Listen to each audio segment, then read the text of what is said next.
Hey, how's it going, everybody? This is MegaShadowFist, and welcome back to Ace Attorney Trials and Tribulations. We last left off, we were at the rather unfortunately named Blue Screens Incorporated.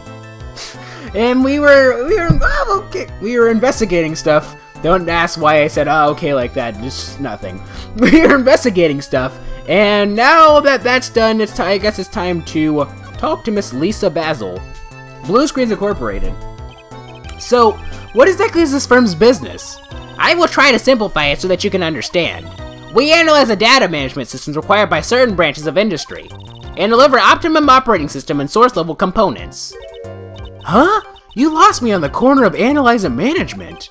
It doesn't matter, they analyze stuff, you got that much, right? The software we produce is distributed on CDs. Huh. CDs? Yes, compact disc, digital optical storage media. Of course, CDs are used for software as well as music.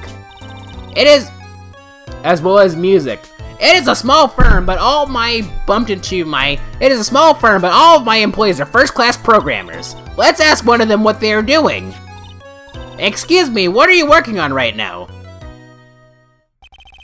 I'm researching the impact of time-slicing comment. A logical answer shattered global variables. Obviously, program structure heavily influences response time and performance, so the co-independence of global variables and memory overhead is vitally important to the system's execution.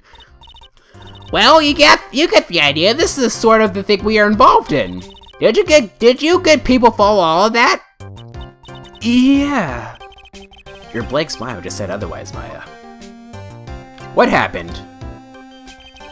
You know about what happened, right, Miss Basil?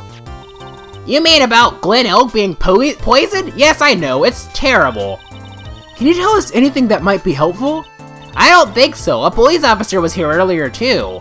But I couldn't tell him anything either, because the waitress who committed the crime has nothing to do with Blue Screens Incorporated. Oh. How about Mr. Elk's desk? Have you cleared it out already? No, not yet. It's this one, right in front of you. Considering you died like a month ago, you should have. Okay. If there's anything that might be useful to you, you are welcome to take it. I guess there might be a clue here somewhere. Well, you don't have to let us know, because we already took some stuff without your permission, because that's just how we are. So, first and foremost, Miss Lady, are you aware that I'm a lawyer? Would you mind taking a look at this? I'm sorry, that data is Super Admin Restricted Desktop Access Password Protected. Super Admin Restricted Desktop Access Password Protected? What? This is madness! No, Maya, that is Sparta. I guess that the English adaptation came out around the same time as 300 did, right? She won't tell us unless we say the right code word. A code word? Sesame!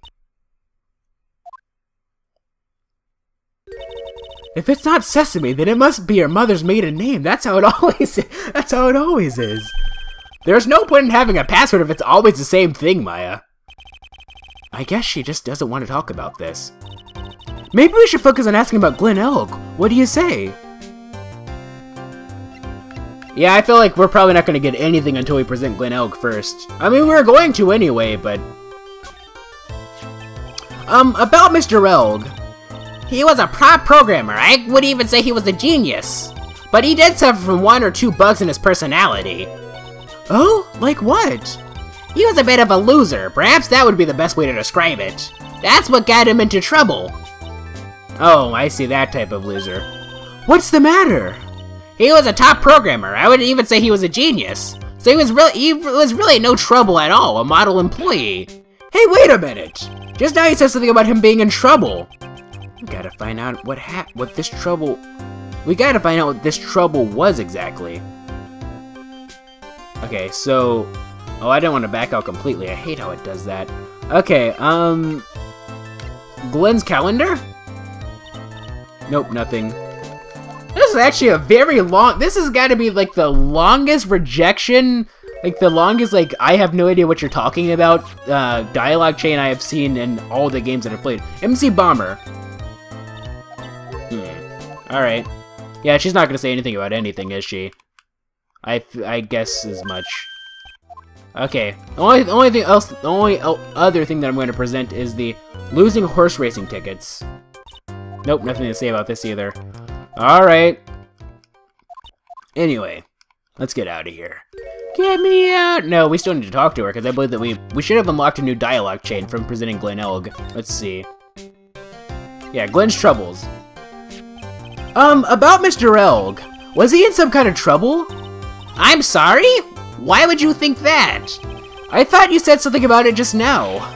You said he got himself into trouble because he's a bit of a loser? How many is this? 3. Okay. A Cyclock? I guess Mr. Elk is like every other man with his own pile of secrets. Alright, we'll worry about that later. First, I think we might be able to talk to Maggie Bird now. Actually, first let's go to the kitchen. See if there's anything in the kitchen. No. Okay, so now we're gonna go talk to Maggie Bird. And get some information from her, and then talk to Gumshoe at the precinct, and then we should be able to take down one of these Cyclocks, I think. So, Detention Center. January 7th, Detention Center, Visitor's Room. Oh, Mr. Wright! That's not the voice I gave her at all! Hello, Maggie. So, they finished questioning you? Wasn't it just unbelievable in court today, sir? I'm going to stay up all night and blog about everything that happened. My throat is completely gone for some reason, so I don't think I can do this properly. Weren't you scared? It was pretty touch and go in there. Yeah, but you totally nailed that old man. Well, he was all over the place with his testimony. He's not the only one. Huh? What do you mean?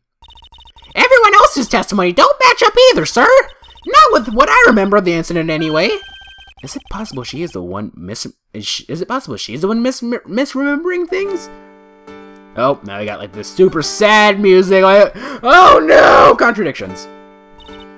Maggie, you know how you said that everyone else provided testimony that didn't match up with what you remembered? Yep! There are just so many things that don't seem to add up. Let me take a drink of water. And clear my throat a bit. Perhaps this will make it easier to do the Maggie Bird voice. Yep, there are so many things that don't seem to add up. The biggest contradiction is the other guy I saw at the victim's table. He was the one who slipped something into the victim's coffee. I'm sure it was him.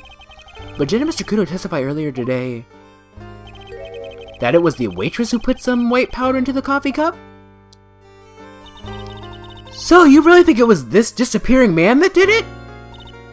Well, he's not the only thing that disappeared. The CD vanished as well. You know, the CD with the writing on it? Oh yeah, the MC Screwdriver album, right? It was MC Bomber, Maya. That name was scrawled on this sports paper as well. They never did find that CD at the crime scene, sir. Or the victim's medication. That's gone missing too. Ouch, my head. This is getting way too complicated for me. After the incident, you said that you passed out when the victim, Glen Elg, collapsed, right? Yes, it's so embarrassing. I mean, I used to be a cop. When I came to, the restaurant was buzzing with police. And before I knew what was going on, they arrested me, sir. So between the time the victim collapsed and the time the police arrived on the scene, you have no idea what went on at the Tribune? Excuse me. No idea at all. Why? Is it important, Mr. Wright? The other witness, the old man from the park, was pretty much chased out of the picture. Chased out of the picture? What do you mean? Old Sadie wasn't inside the restaurant because he was told to go call the police. Exactly, and you, Maggie, were unconscious. That means Mr. Armstrong was alone in the restaurant for a brief period of time. No! You don't think Mr. Armstrong set me up, do you? When you consider the facts, it's hard to imagine that Mr. Armstrong isn't involved in this at all. It's like the master biting the paw of the dog that it feeds. Are you sure about this, Mr. Wright? The master biting the paw of the dog that it feeds. That is literally the exact opposite of how it's normally said. Well, the old man said as much when we spoke with him earlier. I don't know, the thing that man says don't add up for some reason. Maggie looks like she's trying to figure something out. We better find out exactly what happened to the old man on that day. Well, before we begin, let's see, let's try presenting the MC Bomber thing. I know you to be in the police force, but I'm incarcerated now. I don't pick up much information in here. All I can help you out with is the menu at Tribune. Hey, come on, Maggie. Don't let your spirits fall. Alright, oh! I completely forgot about the bento box. Oh yeah, I've got something oh yeah, I've got something you're going to love. Really? What is it? A lunchbox just for you. Here. Wow! A lunchbox? Weenies too! I can't believe it! Thank you, sir! Did you make this just for me, Mr. Don't say Gumshoe made it. Don't say Gumshoe made it. Do not say Gumshoe made it. No, it was Detective Gumshoe! Who else would make such a nice lunchbox for you? Detective Gumshoe? He's really worried about you. Looks like he put a lot of effort into making this too. I can't accept it. Detention center rules. No gifts allowed, sir. Hey, come on, Maggie. Don't be like that. The rules are the rules. They'll lock you up if you break them. Somehow when an ex-cop turned waitress says that, it seems a whole lot scarier. And anyway, I hate weenies. You do, huh? Oh, really? It's all yours, Mike. You can enjoy it with Mr. Wright. But... She's right. It's better than letting it go to waste. But... I guess so. Gumshoe's lunchbox eaten with Maya. Well, how was it? That hit the spot. I love weenies. Oh, good. I'm glad I gave it to you then, sir. That's kind of a little kid's bento box, though, considering it was just nothing but weenies and rice. Like something that you would see, like some middle school person make someone. I think paper badge. Ah, is that your attorney's badge? No. But I'm glad that you are aware that I'm a lawyer. Actually, it's a fake. Holy smokes, that's it! Huh? That's the badge your phony had, Mr. Wright! You got duped by this? But it's a completely different color. And material. And what about the fact that it's made of paper? He said the badge got a tan as well while he was in Hawaii on business. Maggie, I thought you were a lot smarter than that. I'm really disappointed. I'm beginning to see how my phony was able to gain her trust. What the heck? The Glenn's calendar. Okay. Nothing. Let's see, I'm trying to only do, like, repair bill. I don't think that's really of any importance for us. Millionaire radio flyer? Yeah, I'm just gonna present everything. You know, screw it. No ifs, ands, or buts about it. Just present everything. I don't want to end up missing out on anything. Losing horse racing tickets. Okay. Victim's prescription bag. No? Interesting. Alright. Potassium cyanide. Potassium cyanide? I've never heard of that poison before in my life, sir! Okay, maybe I have. But I've never seen it before. That's the truth. I wouldn't even know where the nearest potassium cyanide dealer is in the first place. Potassium cyanide dealers? Sounds like another group of drug pushers to avoid. In any case, this definitely isn't something you can pick up just anywhere. Oh, curse my rotten luck! The criminal must have stuck the bottle on my apron while I was unconscious! You gonna say anything about the apron? Oh yeah, that's from when I was carrying a customer's breakfast over to them. The ketchup splotch. The ketchup splotch, you mean? My whole face is fire engine red thanks to that stuff! But you spilled the ketchup on your apron, didn't you? I don't see how... The ketchup-covered omelet went flying and hit the customer in the face. So they do sell that there! Oh, come on, that's... Okay. Oh, talk about a tomato red face. Makes me wish I could have seen it myself. Yeah, I guess. It was kind of a sight to behold. Well, the food is omuraisi. Omuraisi. It's, literally it's a portmanteau of the word omelet and rice combined together. Typically speaking, in Japan, it's served with ketchup on top of it. There's your random cultural fact for the day. And, I always associate that with maid cafes for some reason, so, I don't know. Omuraisu. Omuraisu. Anyway, victim's lottery ticket. Okay, nothing there. Coffee cup. That's the cup cup I took over to the table, sir. But I didn't put anything in it. I could never do something like that. That's right, you could never do anything like that. I'm not good at carrying those large trays, you know. Trying to balance a tray with one hand to put something on the coffee and the coffee with the other? That'd be just asking for trouble. I dropped something for sure. That's right. Is she expecting me to claim that she's too clumsy to have committed the crime? Alright, crime photo. Nope, nothing to say about that. Tray and floor plans. Nope, nothing to say about that. Glenn's autopsy report. Nope, nothing to say about that.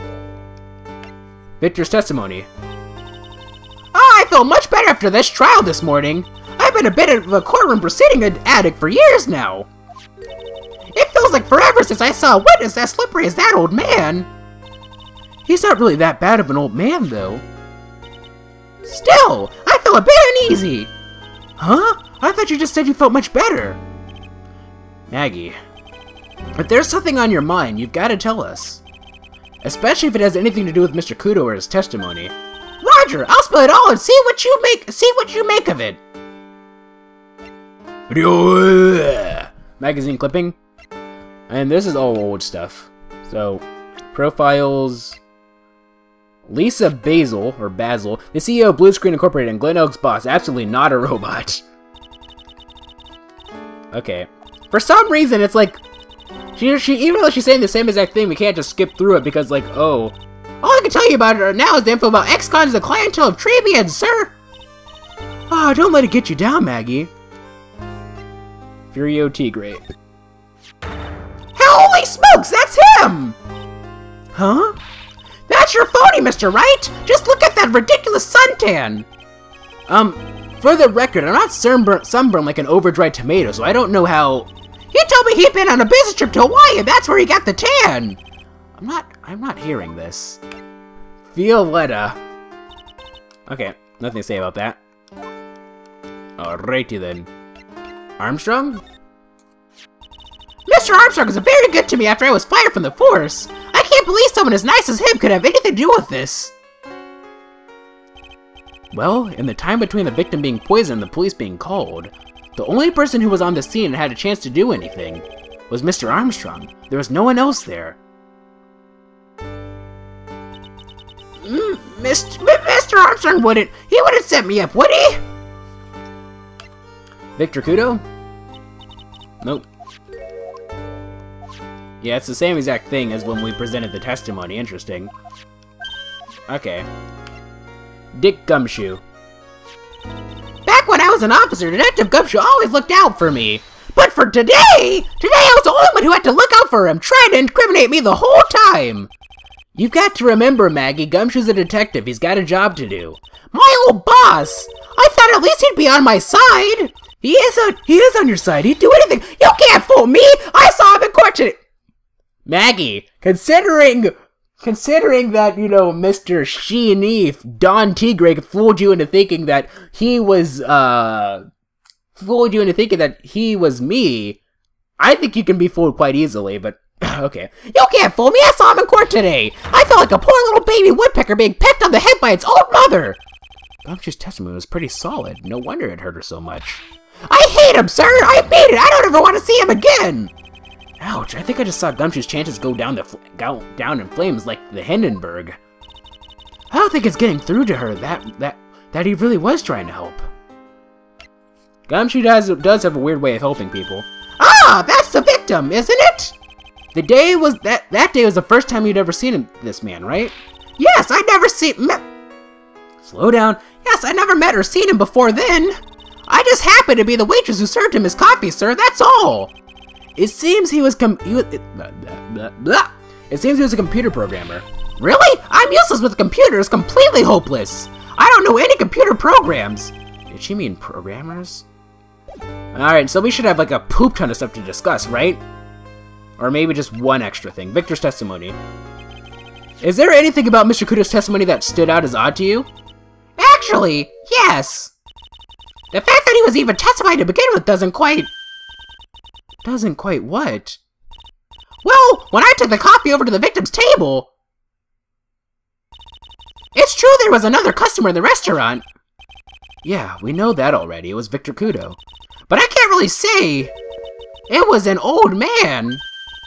Okay, then how about calling him a really old middle-aged man? No, age isn't the issue. The other customer was a woman. I wonder who that other customer was. Pfft, a woman? Are you sure, Maggie? Well, I'm not 100% sure. I'm not 100% sure, but I think so.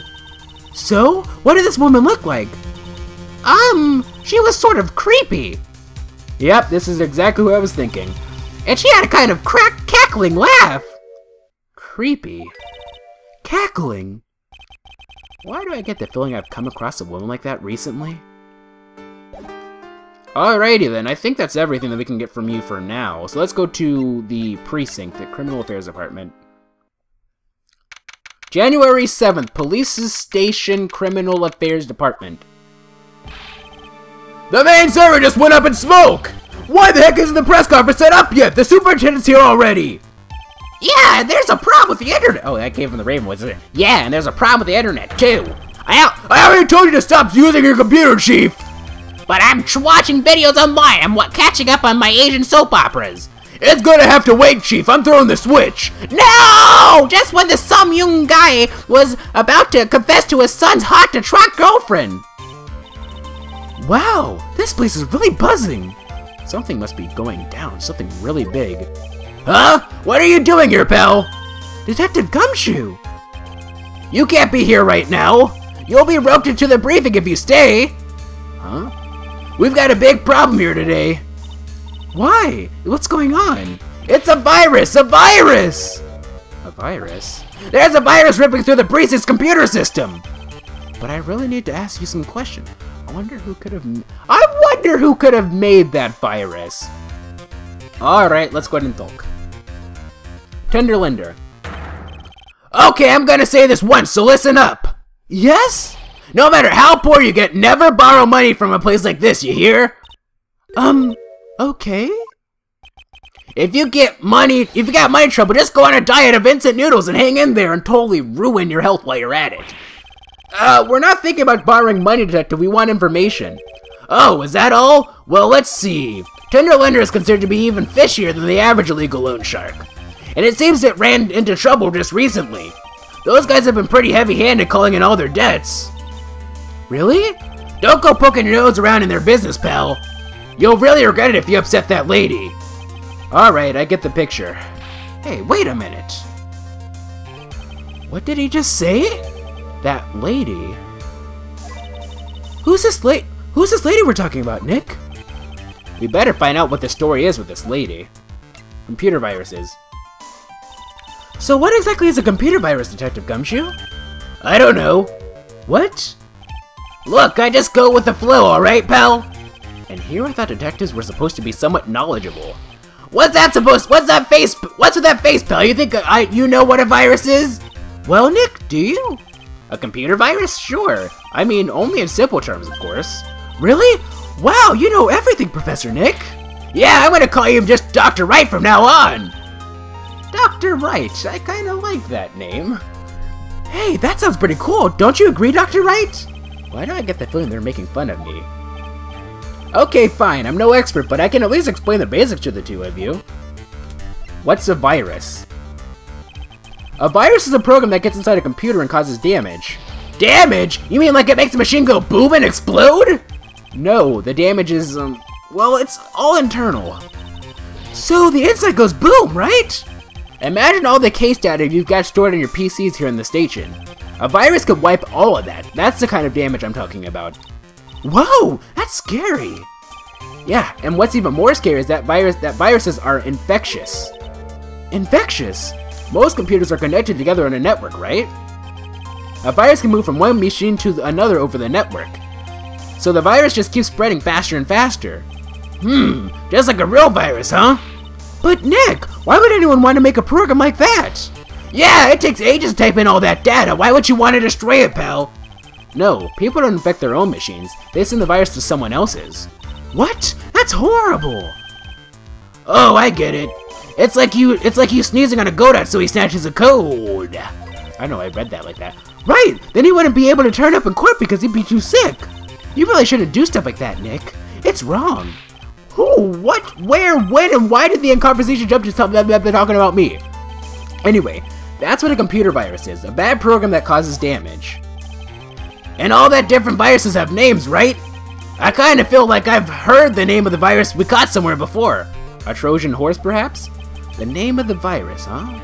I feel like I've heard it before, too. Okay, let's go ahead and present, the two whatchamacallits, huh? Violetta. Or 3, actually.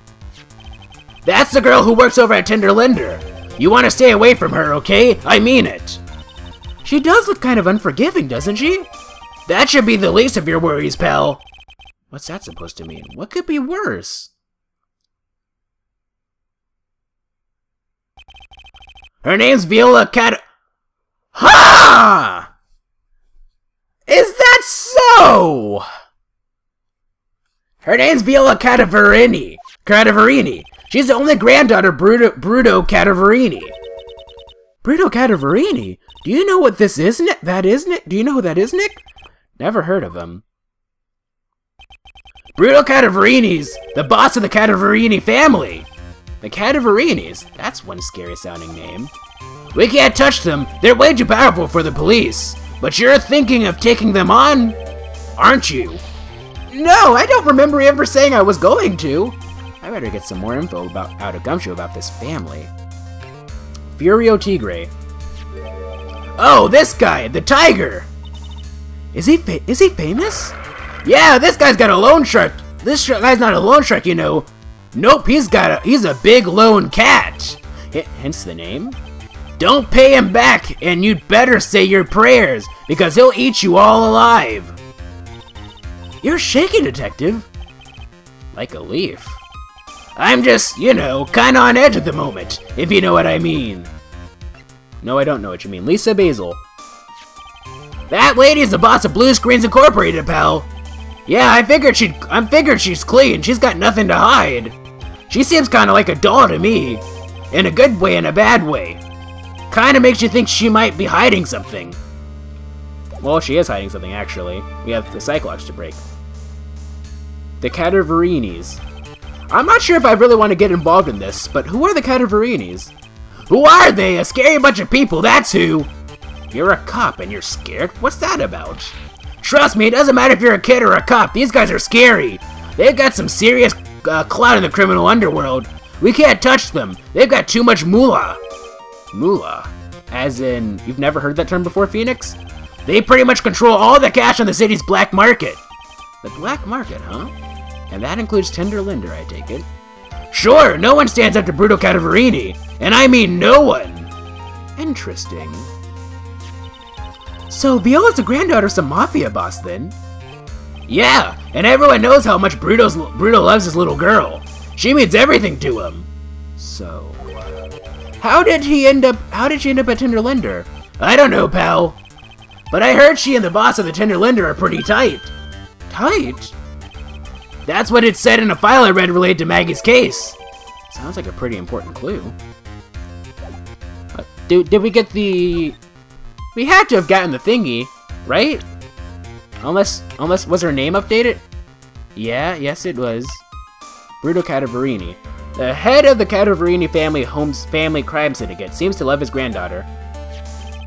I wouldn't go flashing the phone around if I were you, pal. Why not? That guy rules the criminal underworld. You could get yourselves in serious trouble. I'm talking say your prayers trouble.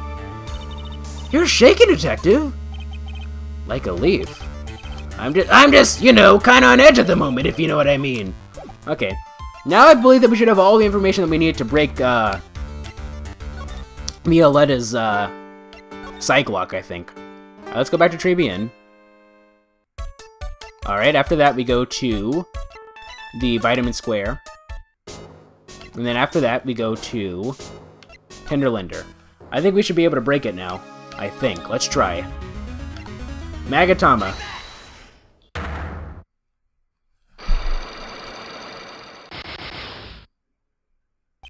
The head bandage. The head bandage. Alright, well, we've already seen this, so we needed to... The injury in question has something to do with this. The repair bill. Sure. There we go. We've already seen this. Okay. I don't think I ever introduced myself. Say something. Okay, your relationship with the academist, and this is why. Because, sister, you're one of them yourself. I know exactly who you are, Viola Cadaverini. You sustained that injury in the traffic accident, didn't you? It happened about 4 months ago. I was driving in one of our family's cars when someone pulled out in front of me. It was a motorbike or something like that. I don't remember it much. Anyway, I swerved to try to avoid it, but...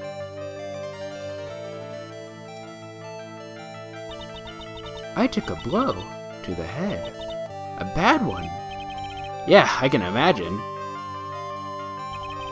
So what happened to the person on the bike? I'm guessing they didn't get away with injuring the Viola Cadaverini, right? I don't know what happened to them. They ran away, or so I heard. Ran away? If they'd stayed, I'd have... Is it possible? Could the person who committed the hit and run have been... Furio Tigre? It was this man, wasn't it? He was the cause of your accident. It wasn't Don Tigre. I refuse to believe it. We collided. The motorbike and my car. But Don Tigre isn't injured at all, is he? It was a tigre. It was a tiger who caused Viola to crash. I can feel it. Plus, one of her locks just broke, so she must suspect it was him too. I'm sorry, Miss Cadaverini, but I have proof that the tiger was involved in a traffic accident on his bike, which would be... Go to evidence. The bike itself, considering it's all busted up, man. Scooter. It's not exactly a motorbike, but Mr. Tigre rides around in a scooter, doesn't he? And you'll notice that the front wheel guard is badly damaged. Miss Cadaverini, you know the truth, don't you? This repair bill was paid by Furio Tigre. The Cadaverinis have known for ages who caused the accident, haven't they? It's possible, perhaps. Somewhere inside me, I know that may be true. I knew it. But Don Tigre still saved my life. The operation was very complicated. It was very expensive. How much are we talking? Very, very, very expensive. She seems kind of hesitant about giving me an actual figure. I should back off. Well, anyway, it was the tiger who paid for it, right? After I recovered, Don Tigre told me. He said he paid for the operation because he cared about me.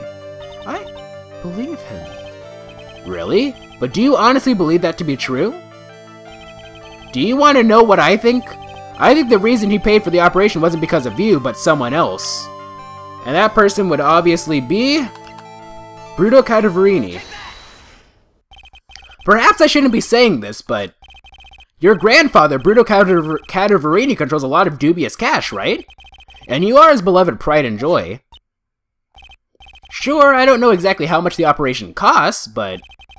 If you weren't the granddaughter of Mr. Cadaverini, do you think Mr. Tigre would have paid the money? $1 million.